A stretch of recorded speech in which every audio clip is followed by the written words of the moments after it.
The fastest way to reveal someone's character is to watch how they treat a person they think has nothing to offer. On a cold Thursday evening in Manhattan, Ethan Blackwood was proving that rule right in front of 24 people. The private dining room of the Sterling house glowed beneath crystal chandeliers. Expensive watches flashed beneath tailored sleeves. Champagne glasses caught the light like tiny stars. Around the long walnut table sat investors, executives, and entrepreneurs whose combined net worth could have bought entire neighborhoods.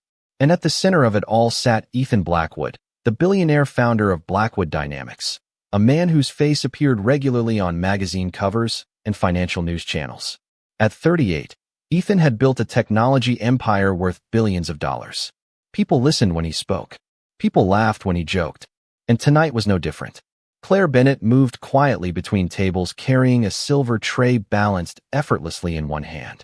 Her white blouse was immaculate. Her black apron perfectly pressed. She wasn't the kind of waitress people remembered after leaving a restaurant. She preferred it that way. Quiet. Professional. Invisible. She placed a sparkling water beside one executive and turned to leave when a burst of laughter erupted from Ethan's side of the table. At first she ignored it. Wealthy customers laughed loudly all the time. But then she heard her own name. Or rather, the nickname they had given her. "Hey, Claire," Ethan called. "Come here for a second." His voice carried the casual confidence of someone who had never expected to hear the word no. Claire approached with a polite smile. "Can I help you, sir?" Ethan leaned back in his chair. His expensive Swiss watch reflected the chandelier above. In his hand was a smartphone worth more than some people's monthly rent. Then he pointed toward the device sticking out of Claire's apron pocket. "Is that actually your phone?" Several heads turned. Claire glanced down. The phone was old. Very old. The case was worn at the edges. A small crack crossed one corner of the screen. Yet she answered calmly. "Yes, sir. It is." One executive chuckled. Another smirked into his drink. Ethan extended his hand. "Can I see it?" Claire hesitated for half a second before handing it over. Ethan examined the phone as if it belonged in a museum. The table erupted with laughter. "This thing belongs in a technology history exhibit." More laughter followed. Someone joked that it should be donated to a college engineering department. Another suggested it might have survived the Stone Age. Claire stood quietly beside the table. Her expression never changed. Ethan shook his head dramatically. Then, with a grin, he lifted the phone and snapped a picture of it using his own device. The executives leaned closer. Curious. Amused. Ethan typed something quickly and pressed send. Almost immediately, several people at the table checked their screens. A new wave of laughter rolled through the room. Claire caught a glimpse of the message reflected on a glass. "The oldest technology in Manhattan." The caption sat beneath the photo of her phone. More laughter. Louder this time. One man nearly spilled his drink. Ethan smiled, pleased with himself. For him, it was harmless entertainment. A joke. A moment to fill the space between business conversations. He looked back at Claire. "You know, if things are that rough, I could probably get my assistant to order you something made this decade." The room laughed again. Claire slowly reached for her phone. Ethan handed it back without a second thought. Their fingers touched for only an instant. She looked down at the cracked screen, then back at him. "Thank you for your concern, Mr. Blackwood." Her voice remained calm, respectful, almost gentle. Somehow that made the laughter feel even louder. Ethan expected embarrassment, maybe annoyance. Instead, he found nothing. No anger, no defensiveness, just composure. Claire slipped the phone back into her pocket. "Would anyone like coffee with dessert?" The room grew strangely quiet. The question sounded so ordinary, so professional, as if none of what had just happened mattered. Ethan watched her for a moment. Something about her reaction felt unusual. Most people either tried to impress him or argued with him. Claire did neither. She simply continued, doing her job. Yet as she turned and walked toward the kitchen, carrying an empty tray beneath the warm glow of the chandeliers, she left behind a feeling Ethan couldn't quite explain. For the first time that evening, the billionaire found himself watching the waitress instead of the deal. And he had no idea that within 24 hours, he would remember that old phone for a very different reason. An hour later, the dinner crowd had thinned, and the energy inside the Sterling house softened into the quiet rhythm of closing time. Crystal glasses disappeared into trays. Candles burned lower. The laughter from Ethan's table had long faded, replaced by the low murmur of final conversations and signed receipts. Claire moved through the dining room collecting empty plates with the same calm efficiency she had shown all evening. If the comments about her phone had bothered her, no one could tell. She thanked guests, wished them safe travels, smiled when appropriate. Nothing more. By 11:30, the last customer had left. The chandeliers remained glowing overhead, casting golden reflections across polished floors. Claire untied her apron and placed it inside her locker. Around her, other servers chatted about tips, weekend plans, and difficult customers. One of them shook her head. "I still cannot believe that Billionaire took a picture of your phone." Another laughed. "Honestly, Claire, why do you still carry that thing?" Claire offered a small smile. "Because it still works." The others laughed and returned to their conversations. It was an easy answer. Convenient. Safe. The truth was something else entirely. 20 minutes later, Claire stepped outside into the cool Manhattan night. A light breeze drifted between the buildings. Yellow taxi lights reflected across wet pavement from an earlier rain. Most people rushed past without looking up. New York never slowed down for anyone. Claire walked 6 blocks before reaching a modest apartment building tucked between a pharmacy and a corner grocery store. She climbed 3 flights of stairs, unlocked her door, and entered a small but tidy apartment. Everything inside was simple. A bookshelf, a worn couch, a kitchen, table near the window. Nothing expensive, nothing flashy. She set her keys down and exhaled. For the first time all day, silence filled the room. Then she reached into her coat pocket and removed the phone. The cracked screen illuminated softly in the darkness. Her thumb moved automatically across familiar icons. She opened a folder that had not changed in years. Dozens of files appeared. Photos, notes, voice recordings. Some were backed up elsewhere. Most were not. Claire sat beside the window and selected a recording. For a second, there was only static. Then a young voice filled the room. "Claire, if you are listening to this, it means you still have not upgraded your phone." She smiled immediately. The voice continued. "I know you. You probably think you can keep this thing forever." A soft laugh followed. Warm, genuine, unmistakable. Claire closed her eyes. Outside, distant traffic hummed through the city. Inside, time seemed to stop. "Promise me something," the voice said. "No matter what happens, do not delete this recording." Claire's fingers tightened gently around the phone. "And stop worrying so much. One day, everything will make sense." The recording ended. Silence returned. She looked at the cracked screen for a long moment. Then she glanced toward a framed photograph resting on the bookshelf nearby. A teenage boy smiled back at her from the picture. Bright eyes. Confident grin. The kind of smile that made other people smile automatically. Claire stood and carefully placed the phone beside the photograph. "Good night, Ryan," she whispered. The city lights shimmered through the window behind her. Across Manhattan, dozens of luxury penthouses glowed against the skyline. One of them belonged to Ethan Blackwood. At that very moment, the billionaire sat inside his corner office overlooking the Hudson River. Most executives had gone home hours ago. Ethan remained at work, a habit he considered a strength. Papers covered his desk. Financial projections filled multiple screens. Yet for reasons he could not explain, his attention drifted away from numbers and back toward the restaurant, back toward the waitress, back toward the old phone. He opened his messaging app and glanced at the photograph he had sent earlier. The oldest technology in Manhattan. The joke suddenly felt less amusing than it had a few hours ago. Ethan frowned.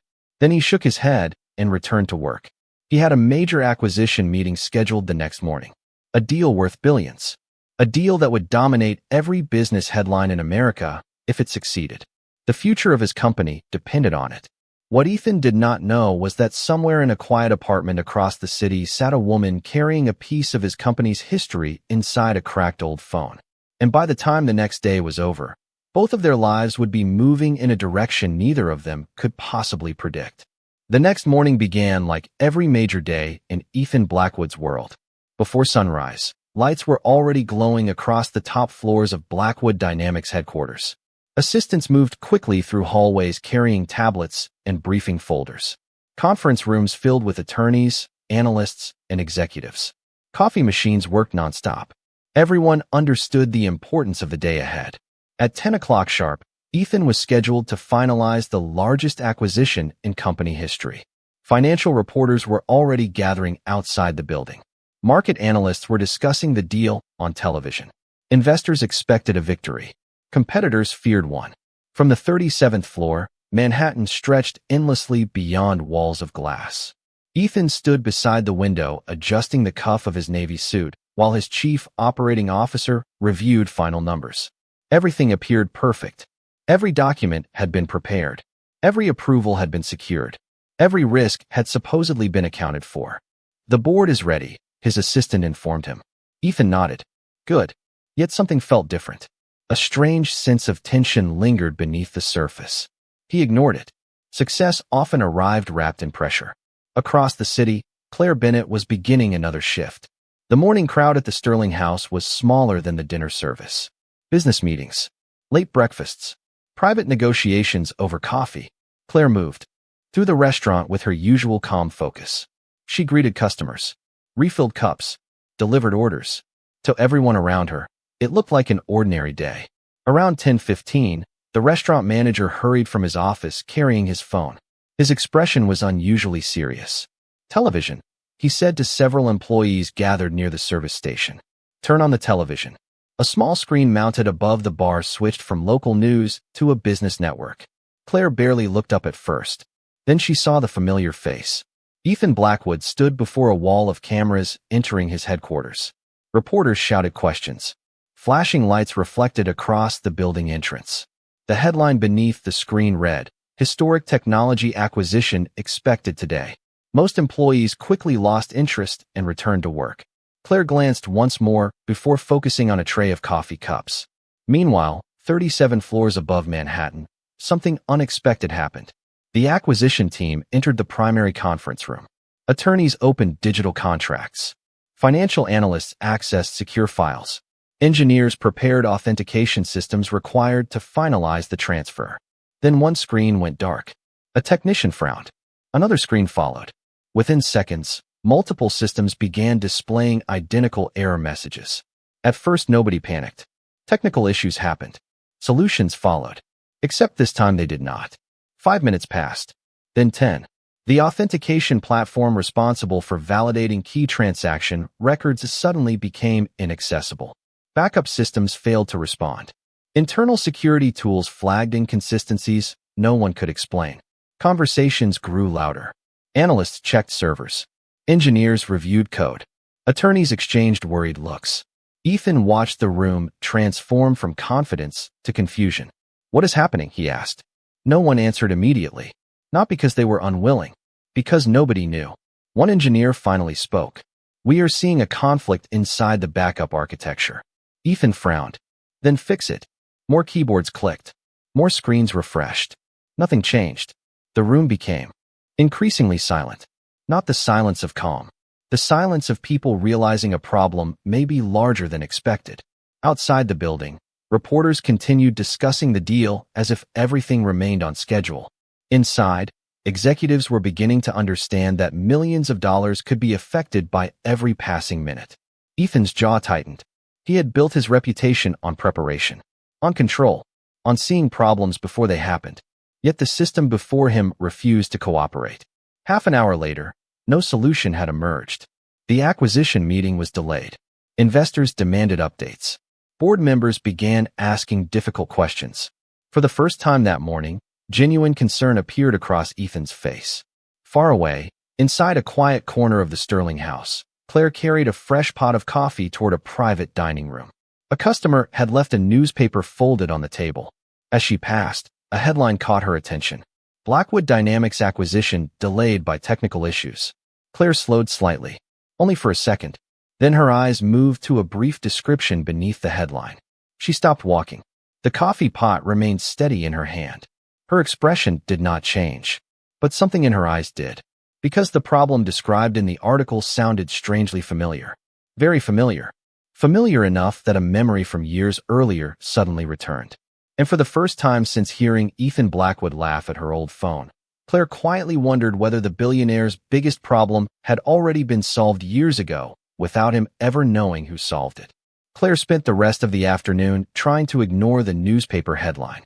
She delivered meals, refilled coffee cups, processed checks, Yet her mind kept returning to the same technical description printed beneath the article. Backup architecture conflict. Authentication failure. Data verification loop. Most people would have skimmed past those words without a second thought. Claire could not. Years ago, she had stared at those exact systems for countless nights. She remembered the structure. She remembered the logic. More importantly, she remembered a flaw nobody else had considered important at the time. By 4 o'clock, the story had spread across every major business network. Screens inside the restaurant displayed analysts discussing delays at Blackwood Dynamics. Reporters speculated about technical failures. Investors debated possible consequences. Nobody seemed to know what was actually happening. Meanwhile, inside Blackwood Dynamics headquarters, frustration had replaced confidence. Conference rooms that had begun the day filled with optimism now felt heavy with uncertainty. Engineers moved between departments carrying laptops. Executives whispered in corners. Every proposed solution created new complications. Ethan stood at the head of a long conference table reviewing updates from 3 different teams. None of them sounded encouraging. "How long?" he asked. The lead engineer hesitated. Nobody liked hesitating in front of Ethan Blackwood. "We do not know yet." Ethan looked around the room. 20 people. Some of the brightest minds in the industry. Yet nobody had an answer. He rubbed his temple and stared through the glass wall overlooking Manhattan. The city appeared calm, organized, predictable. His company did not. An hour later, another meeting ended without progress. Investors demanded explanations. The board requested emergency updates. News helicopters circled nearby. Every minute increased the pressure. Ethan rarely admitted uncertainty. Today he could feel it growing. Back at the restaurant, Claire carried a tray into a private dining room reserved for a corporate lunch. As she placed coffee beside a guest, she overheard part of a conversation. "Blackwood Dynamics is still down." Another executive shook his head. "I heard they brought in outside consultants." Claire remained professional and silent. Yet the conversation confirmed what she already suspected. The problem was becoming serious. After the lunch meeting ended, she returned to the service station and reached into her apron pocket. Her fingers touched the old phone. For a moment, she considered opening a file she had not viewed in years. Then she stopped herself. It was not her company, not her responsibility. Ethan Blackwood had an army of experts. He certainly did not need help from a waitress carrying an outdated phone. The thought should have ended there. Instead, it stayed with her. Around 6 o'clock, her manager approached. "Claire, we have a last-minute reservation in the executive room tonight." She nodded. "How many guests?" "Only 4. He checked the booking sheet, then paused. "Actually, make that 5. One just got added." Claire glanced at the name. For the first time all day, genuine surprise crossed her face. Ethan Blackwood. The reservation had been made only minutes earlier. She looked at the paper again to make sure she had read it correctly. There it was. The same name. The same billionaire. The same man who had laughed at her phone less than 24 hours earlier. Across town, Ethan entered a black SUV after another exhausting meeting. His acquisition remained stalled. His executives remained confused. His patience was disappearing. He needed a quiet place to meet with 2 senior advisors away from reporters and cameras. Without thinking much about it, he selected the Sterling House. He remembered the privacy of the dining rooms, the reliable service. Nothing more. As the vehicle moved through evening traffic, Ethan checked another update on his tablet. No progress. Same system failure. Same unanswered questions. He closed the screen and stared out the window. Somewhere deep in his memory, an uncomfortable image returned. A cracked phone. A calm smile. A waitress who never seemed impressed by power. Ethan shook the thought away. Yet when his vehicle finally stopped outside the restaurant and he stepped onto the sidewalk, he had no idea that the person carrying his next cup of coffee might understand his company's problem better than anyone sitting inside his headquarters. By 7 o'clock, the executive dining room had been prepared for Ethan Blackwood's arrival. The polished table reflected the soft glow of overhead lights. Water glasses stood perfectly aligned. Every detail had been arranged with quiet precision. Claire carried a tray of fresh coffee toward the room just as the restaurant doors opened. Ethan entered with 2 senior advisors and a corporate attorney. The difference between tonight and the previous evening was impossible to miss. Yesterday, he had walked into the restaurant carrying confidence. Tonight, he carried frustration. His expression was tighter, his movements faster. Even his normally perfect posture seemed weighed down by something invisible. The group settled into the private dining room. Laptops appeared almost immediately. Phones buzzed constantly. Nobody discussed food. Nobody discussed the restaurant. Every conversation returned to the same subject. The system failure. Claire poured coffee quietly. Professional. Invisible. Exactly as she always was. Ethan barely looked up at first. His attention remained fixed on a tablet displaying technical reports. The authentication loop keeps rebuilding itself, one advisor explained. Every time they isolate the conflict, the backup system recreates it. Ethan rubbed his forehead. That makes no sense. The engineers agree. Another advisor sighed. They have never seen anything quite like it. Claire placed a coffee cup beside Ethan's tablet. For a brief moment, her eyes caught a diagram displayed on the screen. She froze internally. Not visibly. Not enough for anyone to notice. But she recognized the architecture immediately. Every layer. Every branch. Every connection. Her pulse quickened. The design looked different now. Larger. Expanded. Modified through years of growth. Yet beneath everything she could still see the original framework. She knew it because she had once spent months building portions of it. Claire stepped back and continued serving the table. The conversation continued around her. We may need another 48 hours, the attorney said. Ethan's jaw tightened. We do not have 48 hours. Silence followed. Heavy silence. The kind that filled rooms when nobody wanted to admit the truth. Ethan stared at the screen. Numbers meant nothing if the infrastructure beneath them stopped functioning. A billion-dollar acquisition could collapse because of one invisible weakness. Claire looked again. Just once. Long enough to notice a detail hidden inside one corner of the diagram. A tiny adjustment. A modification someone had added years after the original design. Suddenly everything made sense. The conflict. The loop. The failed backups. The repeated authentication errors.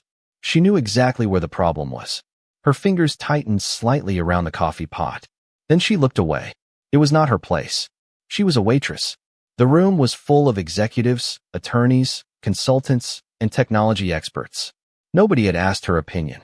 Nobody would expect her to have one. Yet the longer she listened, the more obvious the answer became. Finally, Ethan pushed his tablet away. Frustration flashed across his face. We have spent 10 hours listening to experts tell us what they cannot do. Nobody responded.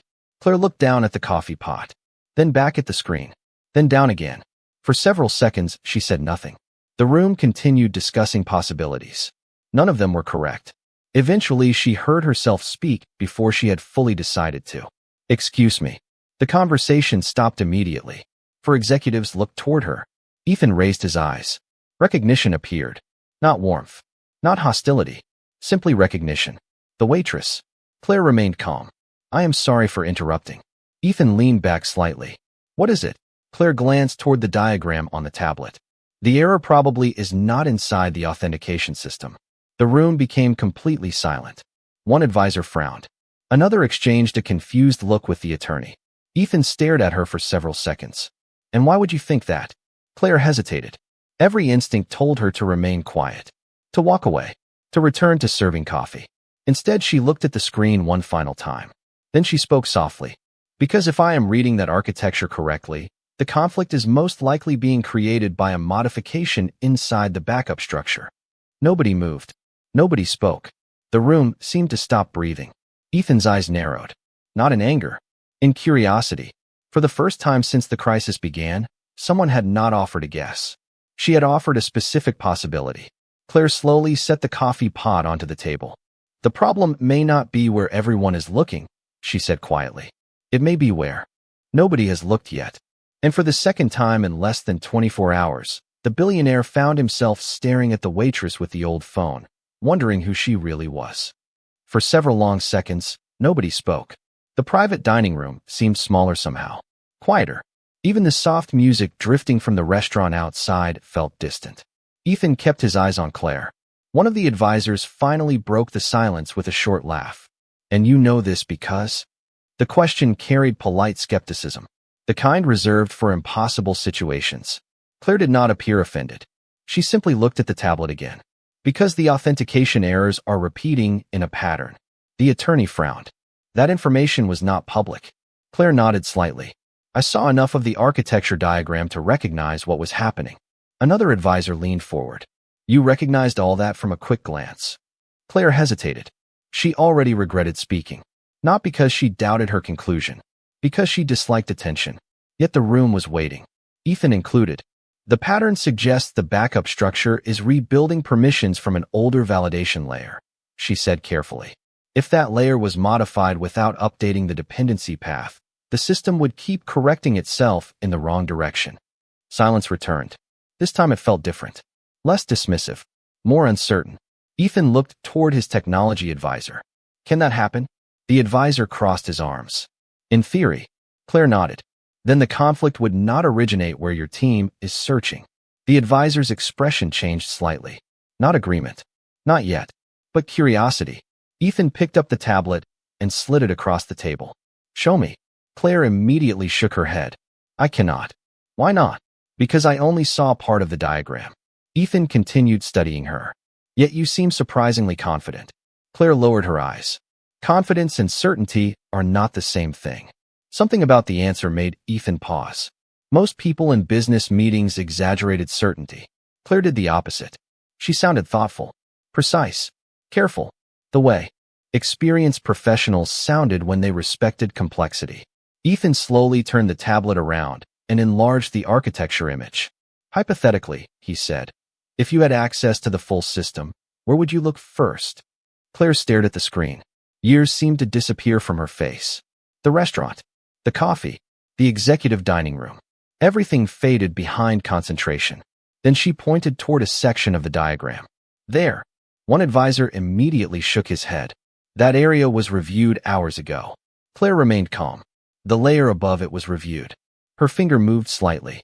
Not the original recovery path beneath it. The room became silent again. Ethan noticed something unexpected. Nobody was laughing anymore.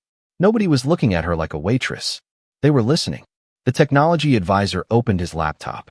What exactly are you suggesting? Claire took a slow breath. If the backup architecture inherited permissions from an archived recovery framework, a modification years later could create recursive validation requests. The attorney blinked. One advisor looked confused. The technology advisor suddenly stopped typing. His expression changed completely. Ethan noticed immediately. What? The advisor stared at the screen. That. He paused. That would actually explain the loop. Nobody moved. Ethan leaned forward. Would it? The advisor typed rapidly for several seconds. Then more rapidly. His eyes widened. Wait. He opened another file. Then another. The room watched him. Finally he looked up. There was a recovery framework installed years ago. Claire said nothing. Most of us assumed it had been retired. More typing followed. Then the advisor froze. It is still active. Ethan sat forward. And? The advisor swallowed. And it is connected to the current backup structure. Nobody spoke. The entire room stared at the screen. Claire quietly stepped back from the table. The conversation no longer belonged to her. But the advisor was still talking. Almost to himself now. If the dependency path was altered later, his fingers moved across the keyboard. Then the validation conflict would rebuild. Continuously. Ethan stared at Claire. You figured that out from a glance. Claire looked uncomfortable. Not exactly. Then how? She hesitated. The answer sat behind years of history she had no desire to explain. I have seen similar systems before. Ethan held her gaze. Something about the response felt incomplete. Yet before he could ask another question, the advisor's phone suddenly rang. He answered immediately, listened, then stood up so quickly his chair nearly tipped backward. Every eye turned toward him. A slow smile appeared across his face. The first genuine smile anyone had seen all day. They found it. The room went completely still. The engineering team found the conflict. He looked directly at Claire. Exactly where you said it would be. The room remained frozen for a moment after the advisor delivered the news. Nobody celebrated immediately. Nobody spoke. They were too busy processing what had just happened. A system that had frustrated elite engineers for an entire day had been traced back to a single hidden conflict. A conflict identified not by a consultant, not by a senior executive, not by a specialized task force, by a waitress carrying a coffee pot. Ethan stared at Claire as though he were seeing her for the first time. The confidence he normally carried had been replaced by something unfamiliar. Curiosity. Genuine curiosity. Across the table, The technology advisor was already speaking with engineers through a video call. Multiple screens filled with activity. Excited voices echoed through laptop speakers. Verification tests were running. Authentication paths were being restored. Progress indicators finally moved forward instead of backward. One by one, the obstacles that had stalled the acquisition began disappearing. "This is unbelievable," one advisor whispered. The attorney nodded slowly. "The board has been asking for answers all day." Ethan never took his eyes off Claire. And somehow she already had one. Claire shifted slightly, uncomfortable beneath the attention. "I only made an observation." "No." The technology advisor looked up from his laptop. "You did more than that." His expression contained no skepticism now. Only respect. "You pointed us directly to the source." The words settled heavily across the room. Respect. 24 hours earlier, nobody at Ethan's table had shown her any. Now the atmosphere had changed completely. Claire quietly picked up the coffee pot again. "If there is nothing else, I should get back to work." Ethan stood. "Wait." She paused. "Please." The word surprised everyone, including Ethan himself. He rarely used it during business discussions. Claire stopped. Ethan glanced toward the others. "Give us a minute." The advisors exchanged looks before slowly gathering their devices. Within moments, the private dining room became almost empty. The noise of the restaurant returned faintly through the closed door. Claire remained standing beside the table. Ethan remained standing on the opposite side. For several seconds, neither spoke. Finally, Ethan broke the silence. "Who are you?" Claire almost smiled. It was the same question powerful people always asked when they discovered something unexpected, as though intelligence required an explanation. "My name is Claire Bennett." Ethan shook his head. "You know that is not what I mean." The city lights reflected against the window behind him. For the first time since entering the restaurant, he no longer looked like a billionaire. He looked like a man trying to solve a puzzle. Claire looked down briefly at the old phone resting inside her apron pocket, then back at Ethan. "A long time ago," she said softly, "I worked in software architecture." Ethan felt his pulse quicken. "For who?" Claire hesitated. Years of memories passed through her mind. Long nights, empty offices, endless debugging sessions, dreams that once seemed possible. Then she answered, "Several startups." Ethan stepped closer. "Which ones?" Claire's eyes drifted toward the laptop, still displaying fragments of the company infrastructure. One of them eventually became Blackwood Dynamics. Silence filled the room. Ethan blinked. Once, then twice. He thought he had misunderstood. "What?" Claire remained calm. "I worked on some of the original architecture years ago." Ethan stared at her. Every assumption he had made began collapsing at once. The old phone, the confidence, the technical knowledge, the complete lack of interest in impressing him. Suddenly it all fit together. "That is impossible." Claire gave a small smile. "Not impossible." Ethan searched her face, looking for exaggeration, looking for a joke, looking for anything that would make more sense than the truth. He found none. "If that is true," he said quietly, "why are you working here?" For the first time, something changed in Claire's expression. Not sadness exactly. Something deeper, more personal. Her fingers brushed lightly against the edge of the old phone inside her pocket. Then she looked toward the window where the city lights stretched endlessly into the distance. Because sometimes life changes faster than plans do. Ethan followed her gaze. He did not understand the full story yet, but for the first time, he realized there was one. And somehow, he had the feeling that the answer to everything began with the old phone he had laughed at the night before. Claire did not elaborate. She simply picked up the coffee pot and quietly excused herself. Ethan remained standing beside the table long after she left. The private dining room suddenly felt very different. 24 hours earlier, he had assumed he understood exactly who Claire Bennett was. A waitress. Nothing more. Now every assumption seemed embarrassingly incomplete. He slowly sat back down and stared at the architecture diagram still glowing on the laptop screen. The system that had nearly derailed the largest acquisition of his career was stabilizing. Engineers were reporting progress every few minutes. The crisis was ending, yet his attention remained fixed on something else entirely. A woman carrying coffee had identified in minutes what highly paid specialists had struggled to find all day. The realization was difficult to ignore.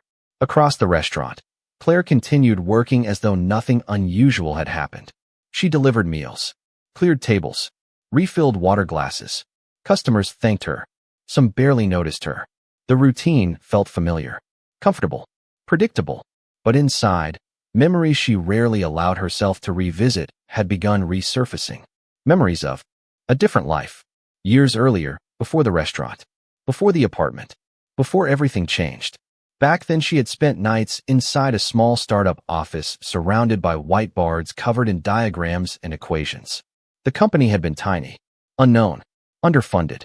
Nobody imagined it would eventually become one of the most powerful technology firms in America. Claire remembered the energy of those days, the belief that anything was possible. She remembered sleeping on office couches during product launches, drinking terrible coffee at 3 in the morning, laughing with colleagues about problems nobody else understood. Most of all, she remembered Ryan, her younger brother. Brilliant, optimistic, constantly teasing her for working too hard. A soft vibration inside her apron pocket pulled her back to the present. She glanced at the old phone. The screen illuminated briefly before fading again. Her expression softened. A few minutes later, Ethan left the private dining room and stepped into the main restaurant. Several guests recognized him immediately. He barely noticed. His eyes searched the room until he found Claire near the service station organizing receipts. For a moment, he simply watched. Nothing about her appearance suggested the history she had just revealed. No expensive jewelry, no designer clothing, no signs of status. Yet she carried herself with a quiet confidence that suddenly made sense. Ethan approached slowly. Claire looked up as he stopped beside her. "The engineering team confirmed your analysis," he said. "The system is recovering." She smiled politely. "That is good news." Ethan studied her expression. No pride, no self-congratulation. No attempt to impress him, just relief that a problem had been solved. "You saved a deal worth billions of dollars." Claire shook her head gently. "Your engineers saved it. They did the work." Ethan almost laughed. Not because it was funny, because it was remarkable. Most people spent their lives trying to claim credit. Claire seemed determined to avoid it. For several seconds, neither spoke. Then Ethan glanced toward the old phone partially visible inside her apron pocket. The same phone he had mocked. The same phone everyone had laughed at. Suddenly, it no longer looked outdated. It looked important. "May I ask you something?" he said quietly. Claire nodded. Ethan hesitated. For the first time in years, he was afraid of asking the wrong question. "Why do you still keep that phone?" The restaurant noise seemed to fade away. Claire looked down at the device. Her fingers brushed lightly against the worn edge of the case. A small smile appeared. Not sad, not happy, something deeper, more personal. She carefully removed the phone and held it in both hands. The cracked screen reflected the warm restaurant lights above. "Because everything I have left of my brother is inside it." Ethan felt the air leave his lungs. Claire continued looking at the screen. His messages, his voice recordings, his ideas, his notes. She paused briefly. "The last conversation we ever had." Silence settled between them. Not an uncomfortable silence. A human one. Ethan stared at the phone. 24 hours earlier, he had seen an old piece of technology. Now he saw something completely different. A memory, a connection, a piece of someone's heart. Claire slipped the phone back into her pocket. Ethan looked away for a moment, ashamed of how quickly he had judged something he never bothered to understand. And for the first time since becoming a billionaire, he began to realize that the most valuable things in a person's life rarely came with a price tag. The next morning, sunlight spilled across the glass walls of Blackwood Dynamics headquarters. What had begun as a crisis was now being described as one of the most successful recoveries in company history. The acquisition had been completed. Investors were satisfied. Markets responded positively. News networks praised the company's resilience. To the outside world, it looked like another victory for Ethan Blackwood. But Ethan knew the truth. Some victories arrived because of intelligence. Others arrived because someone chose to help when they had every reason not to. By noon, a special meeting had been called inside the company's largest conference room. Executives filled the seats. Department heads stood along the walls. Several board members joined through video screens. Most assumed Ethan would discuss the acquisition. Few expected anything unusual. Ethan stepped to the front of the room and looked around slowly. Behind him, floor-to-ceiling windows revealed the Manhattan skyline stretching into the distance. He had stood in that room countless times. He had announced mergers, expansion plans, product launches. Yet this speech felt different. He cleared his throat. The room fell silent. Yesterday, he began. Our company faced a problem that some of the brightest people in this industry could not solve. Heads nodded. Everyone remembered the crisis. Ethan continued. The solution came from someone nobody expected. Several executives exchanged curious looks. Ethan pressed a button on a remote control. A photograph appeared on the large screen behind him. Not a chart, not a financial projection. A photograph. The image showed a worn phone with a cracked screen. Confused murmurs spread through the room. Ethan waited until the room became quiet again. Then he spoke. Many people look at this and see something outdated. His voice remained calm, measured. I did too. The room listened carefully. I looked at this phone and made assumptions about the person carrying it. Ethan paused. I was wrong. Complete silence followed. Nobody in the company had ever heard Ethan Blackwood admit that publicly. He clicked the remote again. A second image appeared. This time it was Claire Bennett standing beside a restaurant window, unaware the photograph had been taken. The room immediately became more confused. Ethan smiled slightly. This woman helped save a deal worth billions of dollars. A wave of surprise moved through the audience. He told them what happened.